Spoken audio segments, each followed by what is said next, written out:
Hey everybody, thank you for joining us today. My name is Michael Sanfidelman, I'm Smadar. and we would love to speak with you and demonstrate what we call, for lack of a better name, the essence of spiritual coaching.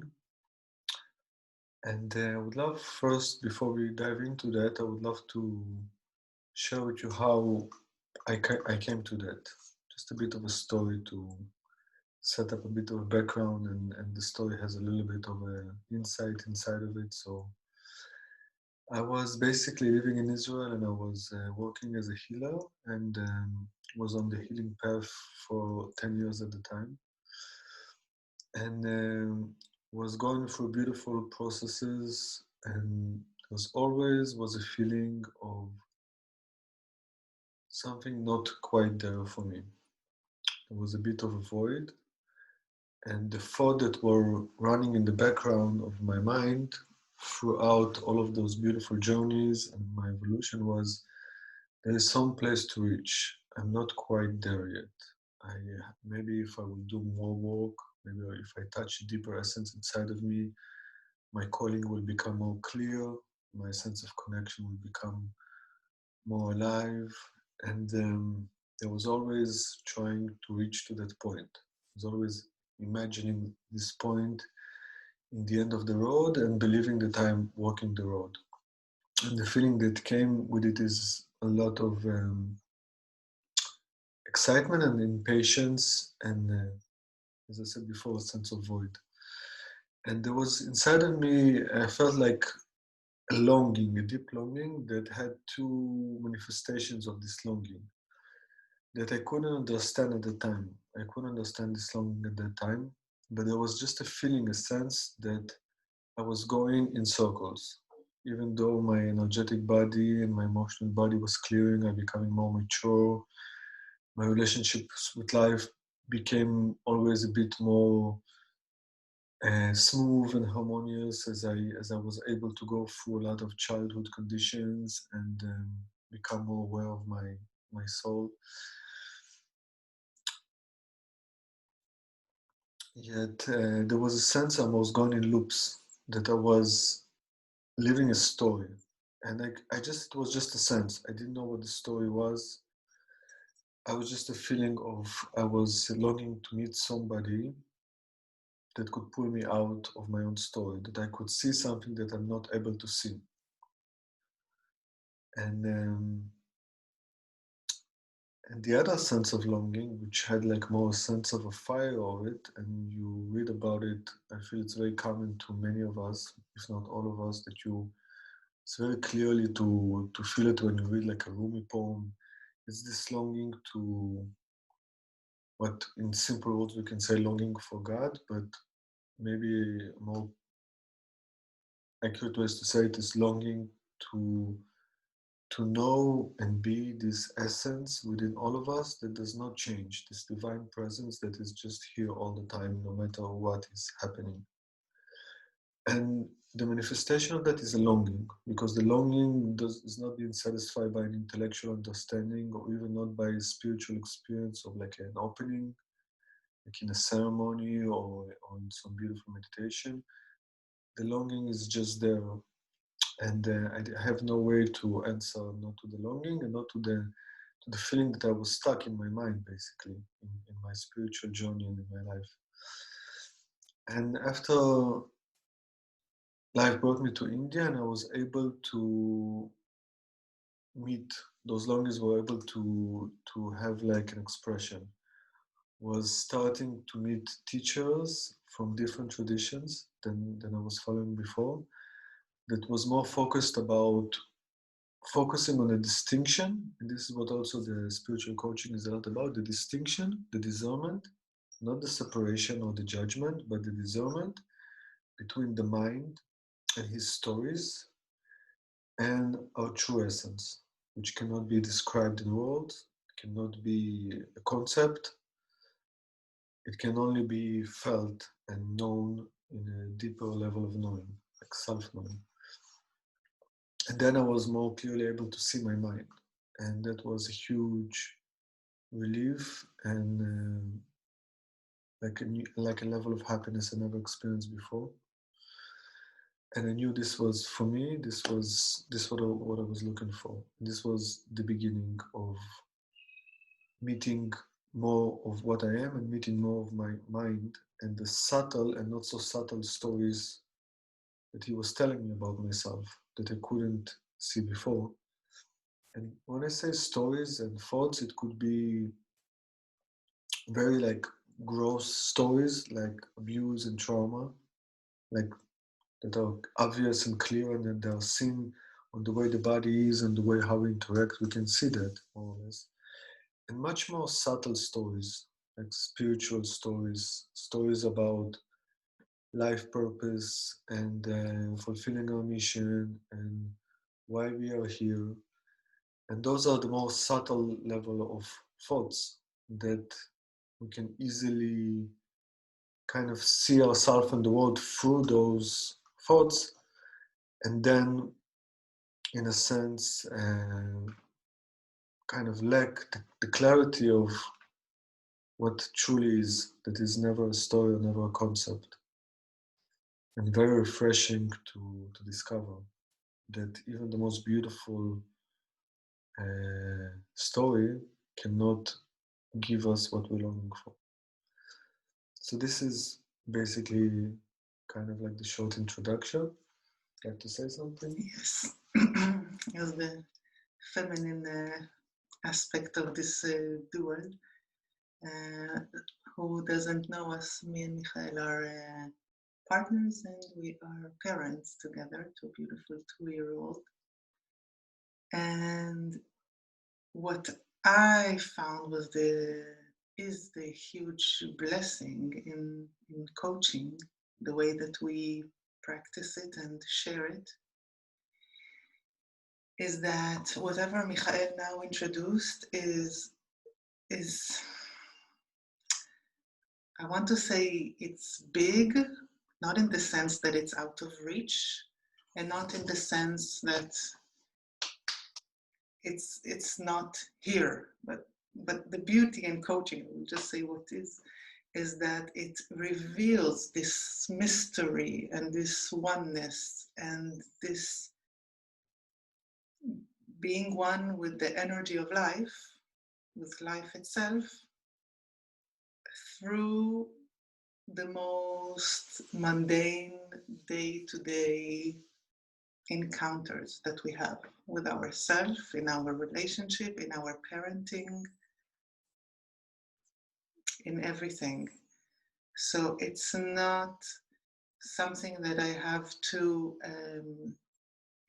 withdraw myself from life in order to put myself in some state, which many times we have this tendency when doing a spiritual practice or modality.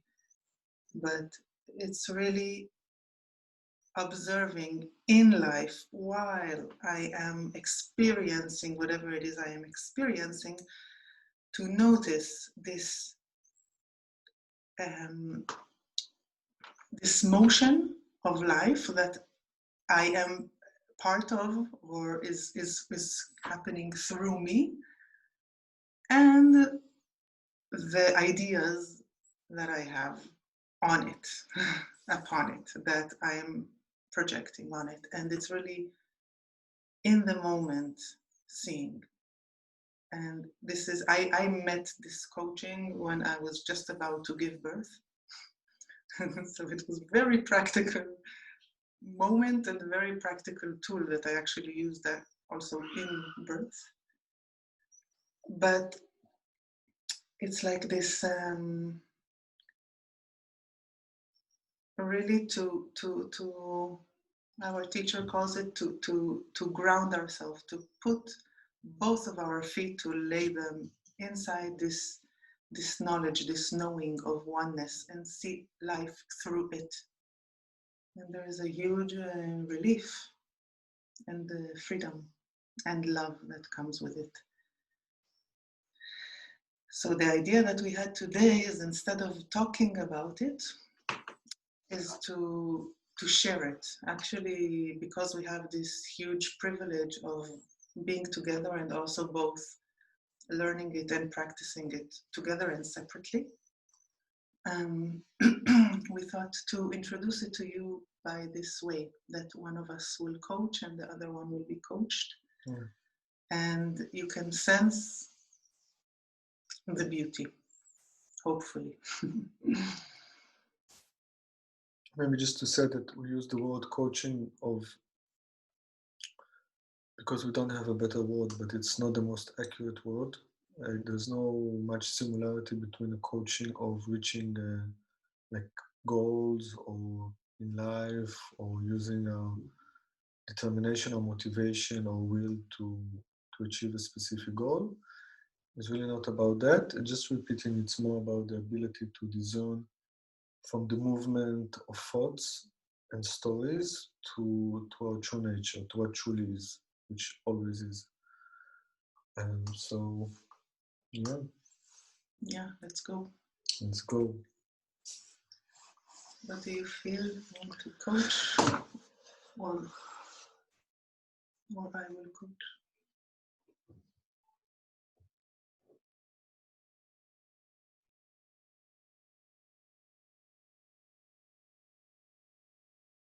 Want to coach me?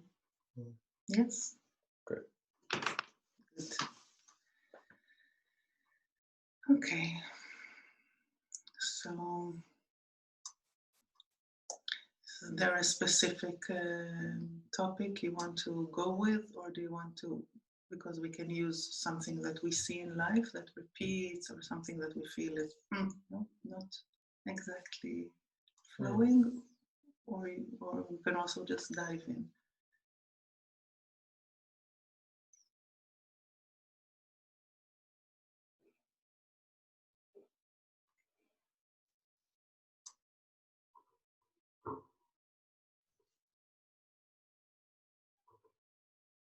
And we can dive in if it comes up.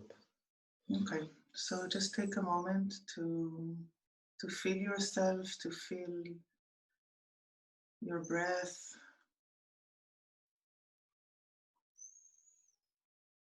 to feel the electricity of your energy.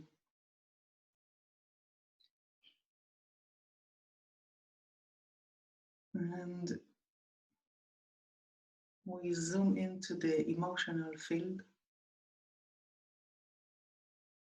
And if you can tell me if you have a certain feeling or emotion that comes up for you this moment.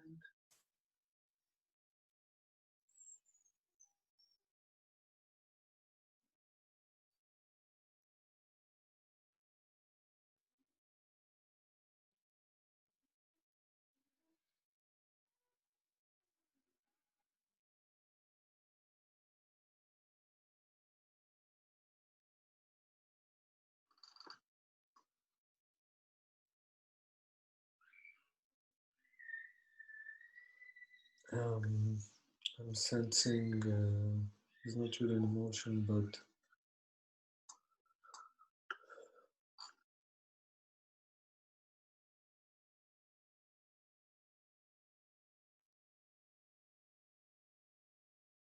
feel. Fear? Okay. But it's very light. Yeah. Okay, it doesn't matter. Let's allow this fear to be.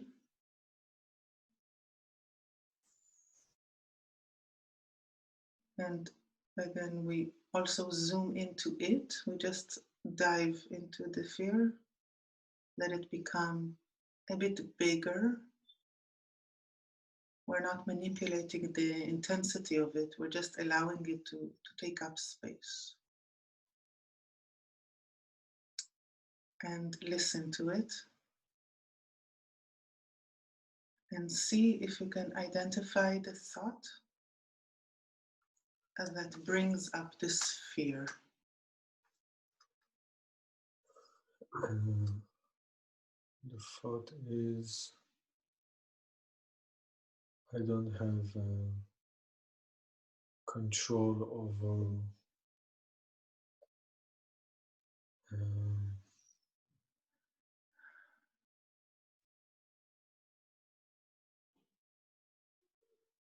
I don't have control.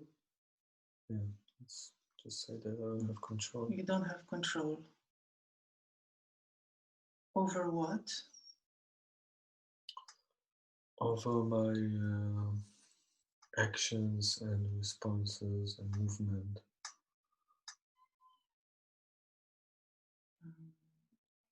So to make this a bit more practical, if you don't have control over your actions and responses and movement, how does it look? Or like, if you can give me an example to this thought, like how can you find yourself acting or behaving in these places where you don't have control? Maybe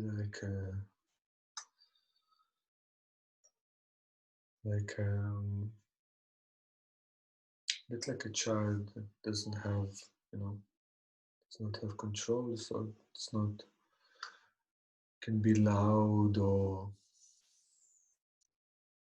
can make noise or can disturb somebody. Mm-hmm.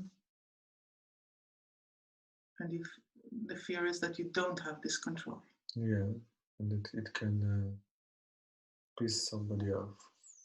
Okay.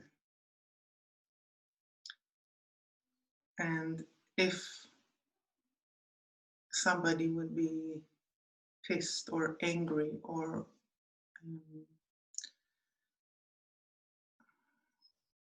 have a reaction to something that you bring because you are not controlling it, then what can that do to you?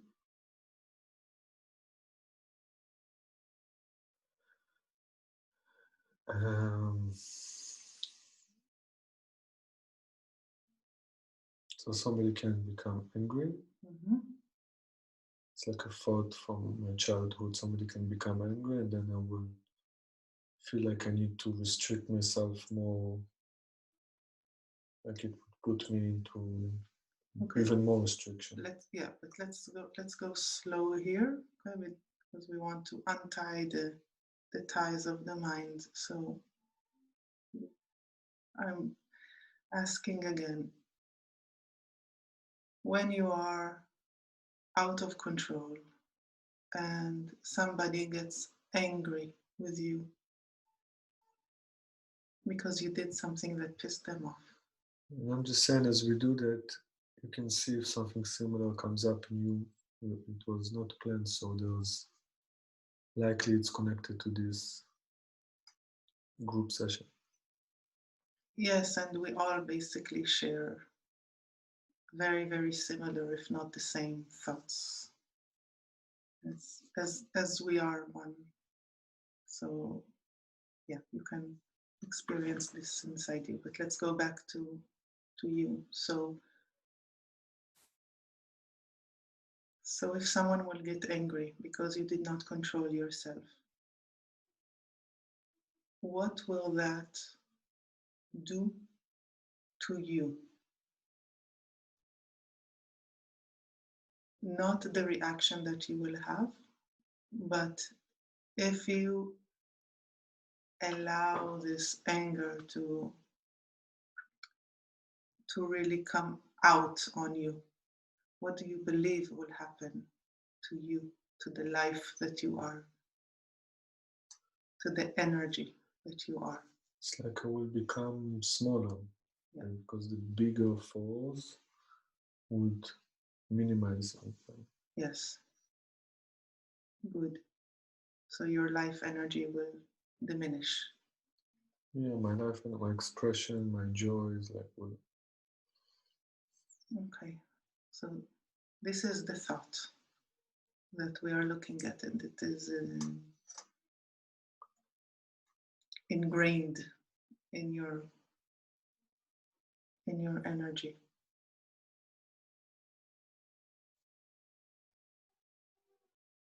And here is where we would like to make the distinction between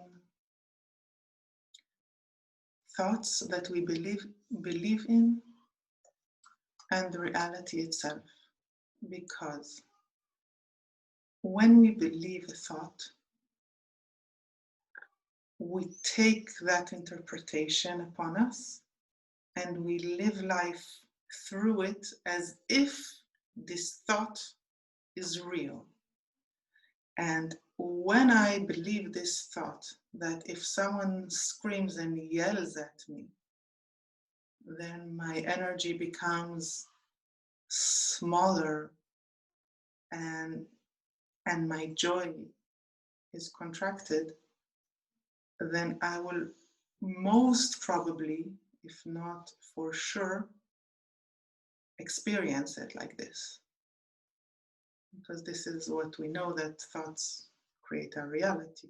So when we believe a thought, it becomes our reality, and we don't argue with that. So we're not saying that it's not true, that this is how you would experience, and that you would then react from this contraction by either trying to push away the aggression or minimize the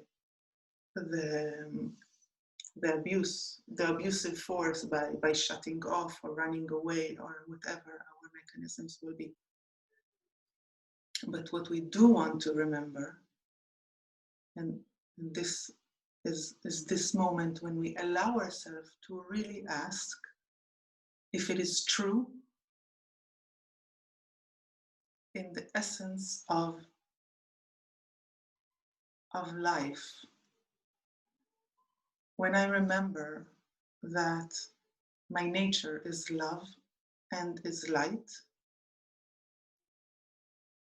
and it is infinite, and it is shape free,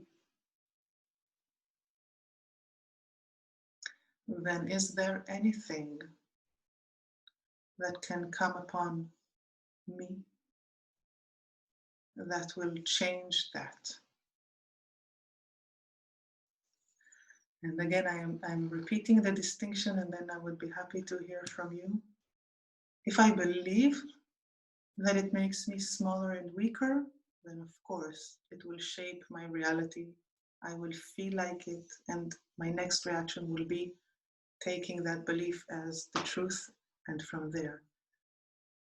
But if I notice that there's this tiny gap allowing me to notice this, then I know that my true essence is not inflicted by anything.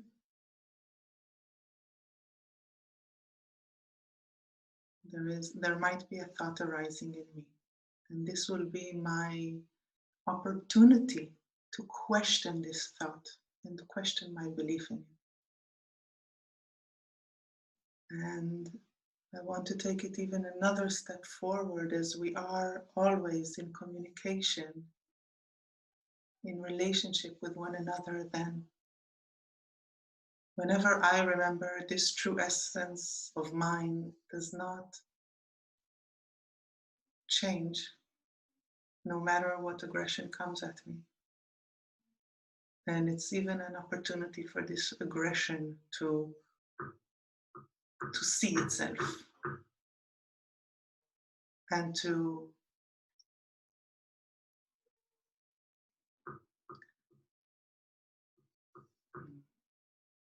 looking for the word, to remember that it's coming out also from a fear and not from the truth of who we are. So how is it for you now? How are you listening to this?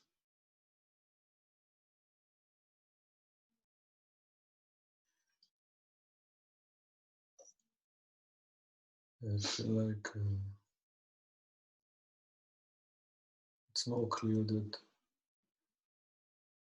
nothing can really happen at the moment. But when you said the last thing, I could also feel this fear inside of me, where the aggression is coming from. So where is the aggression coming from? What is aggression?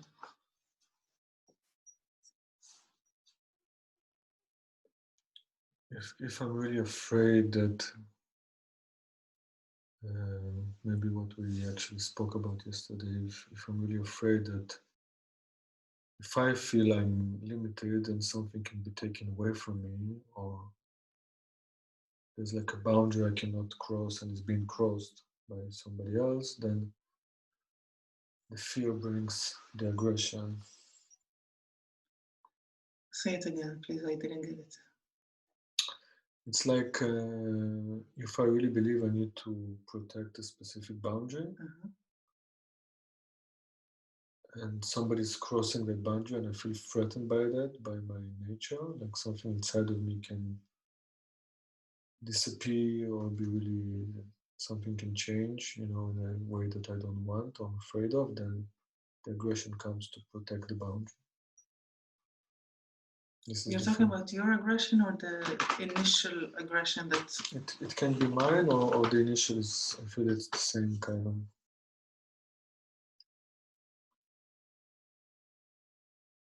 So again, I'm sorry, what are you saying?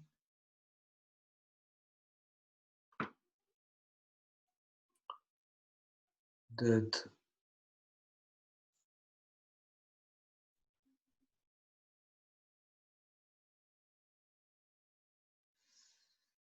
I just feel the fear. That if someone attacks you, somebody crossed my boundaries. That are not there. They are only there when we imagine them.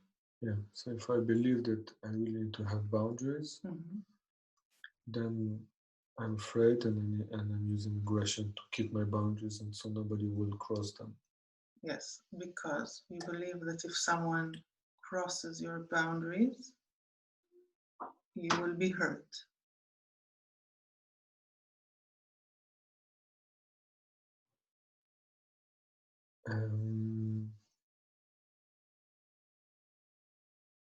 Could be hurt or even changed. It will not stay the same. Say one more sentence about it. How can you change? It's like if somebody comes really in with the boundary and I am this person with this boundary and this is what I am. Somebody comes in, then I don't know who I'll become. I will have to change. Yes. They will change me. The energy will change me. How will it change you? I'm repeating the question.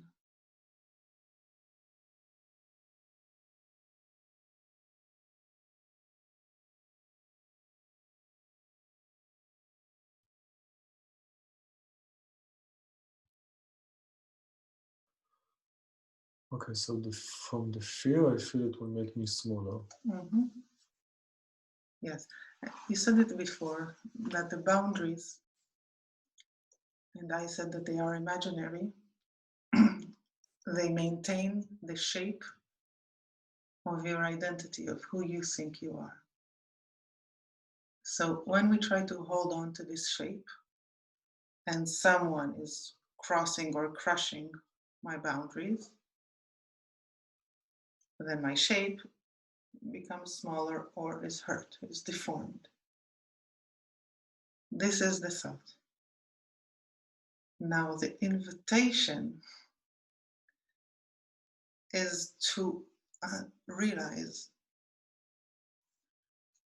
that the boundaries that are meant to protect your shape are, by definition of truth, are irrelevant and are even counterproductive to, but that is also irrelevant. So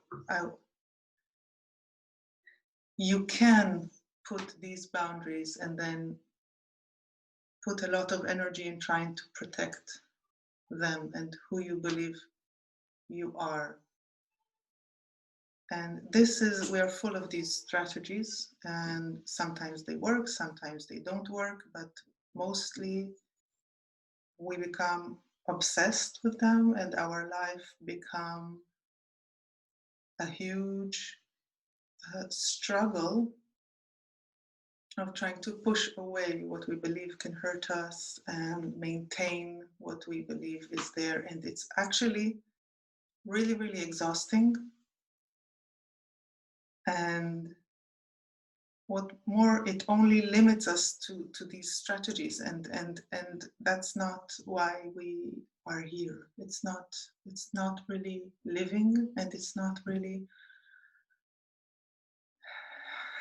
being in touch with this life that you are, that can be inside the shape, but is definitely not contained by it and not held by it.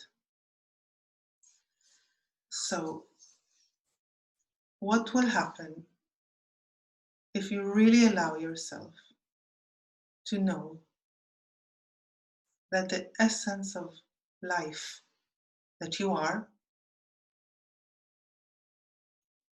is not dependent on the shape that you think you are?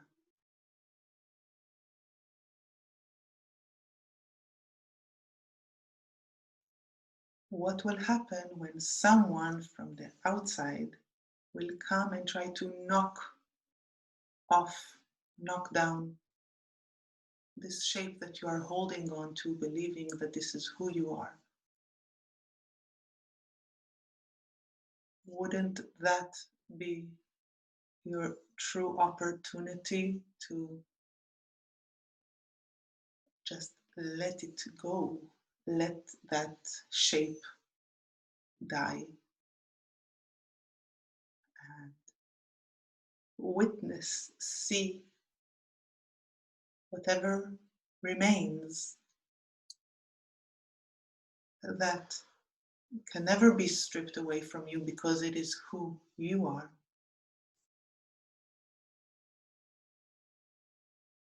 And this is actually what your soul is really, really, really, really, really, really calling to know.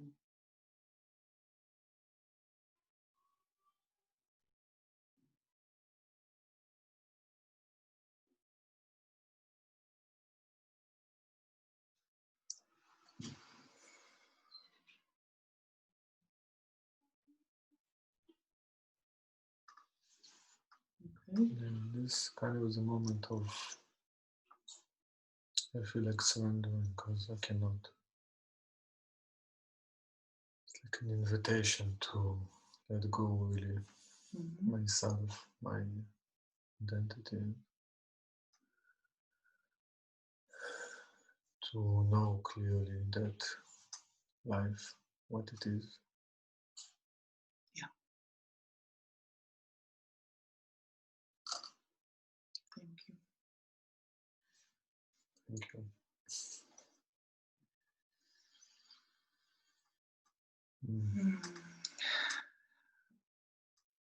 I hope that you could sense the energy, because coaching happens in the energetic realm, not really through the words. We use the words, it happens also through the words, but this seeing is actually what makes it alive. And as Michael suggested at the beginning, you can really listen to this as your own. It's like yourself speaking with yourself. And then we don't want to conclude it into a conclusion. We just would like to, I like to call it, leave the ties that are usually tied up inside us, the ties of thoughts, just to leave them unwinded. And this is how we finish Yeah, when you were talking, especially at the end, it happens many times in coaching that there is, I feel like she's opening to me before that me and my and the thought are like very close. I really believe in that. When you see clearly the thought, this is one level, and the other level is like there's like a real invitation to drop it. And when the thought is really close to me, to my identity, then I'm also dropping my identity because I cannot remain the same person when I let go of something that is really glued to my identity. And this is where surrender comes in because the mind is always afraid to let go of us as we know ourselves. And this is, I feel like, the surrender element that comes in the courage and also in any meeting of truth, basically, any meeting of truth and any meeting of what is not true, because there's an opportunity to surrender to something unknown. And I feel like it's inseparable from this movement that was happening and is happening when we really come in touch with our nature.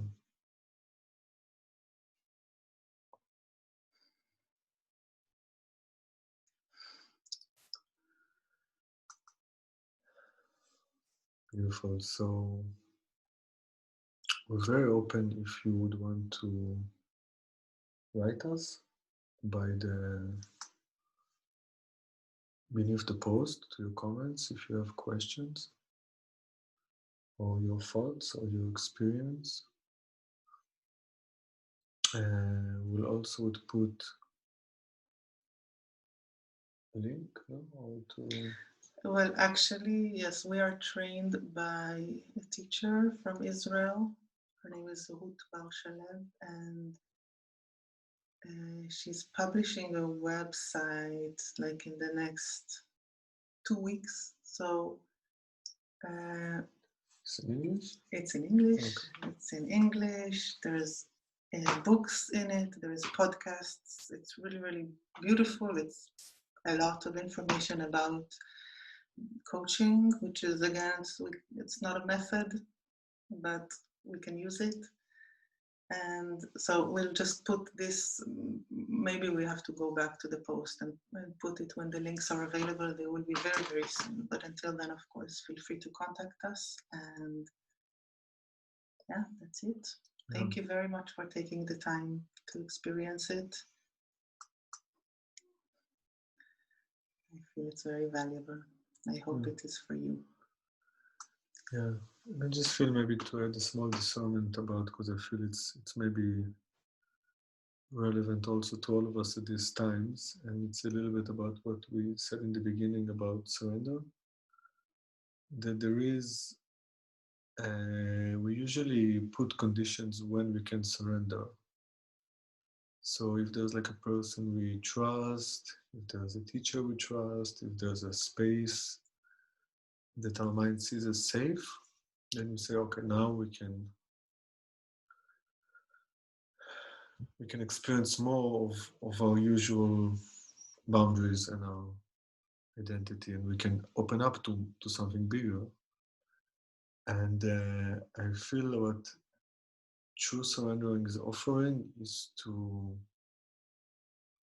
really be at one with this longing that lives inside our heart for our true nature.